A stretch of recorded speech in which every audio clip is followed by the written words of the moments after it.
Want to provide the membership with an update on some recent events.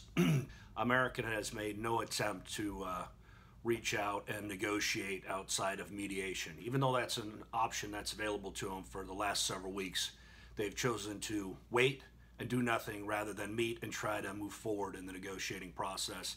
And quite honestly, it's disturbing that while they say they want to achieve this contract and move forward in negotiations and put the best people at the table, they have shown and done nothing to achieve that.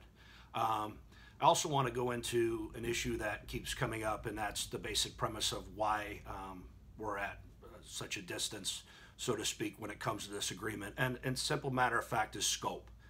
The company wants to eliminate, not add, but eliminate about 1,000 line members' jobs and several thousand in the base by their proposal.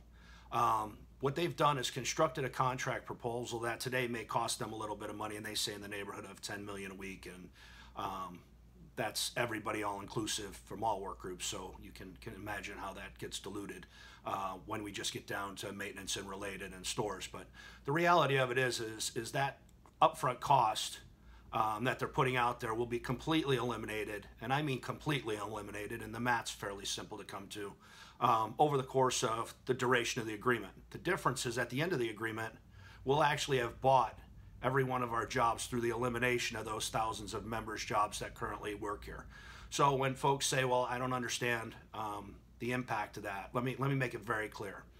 When the company proposal says they want to eliminate the move crews, you do the math on paper and eliminate those from days and afternoons, and that's fairly simple. And then you talk about the check work that we do, because that'll get moved as well. The way the company's constructed their proposal puts no limitation on what is outsourced and what those outsourced vendors do outside the country. They come up here and do field trips without language in the contract that stops them from doing that. We don't own field trips.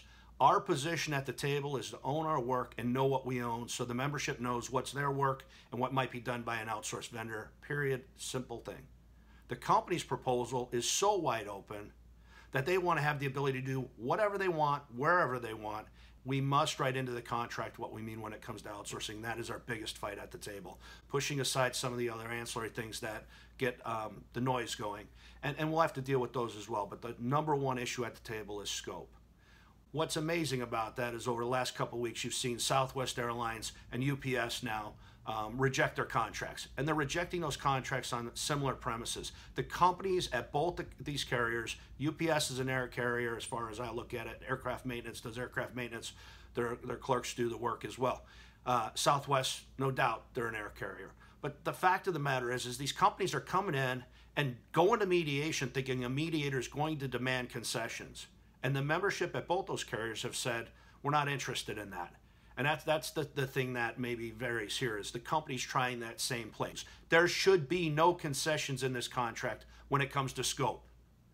The company took from us language that was built over the years by the folks before us who negotiated for that scope. And now what the company has done is gone through bankruptcy and watered it down. And now at the best of economic times, they want to not only water it down, they want to eliminate your rights as a member, and that's the fight we're in. Thank you, and I appreciate you watching the video.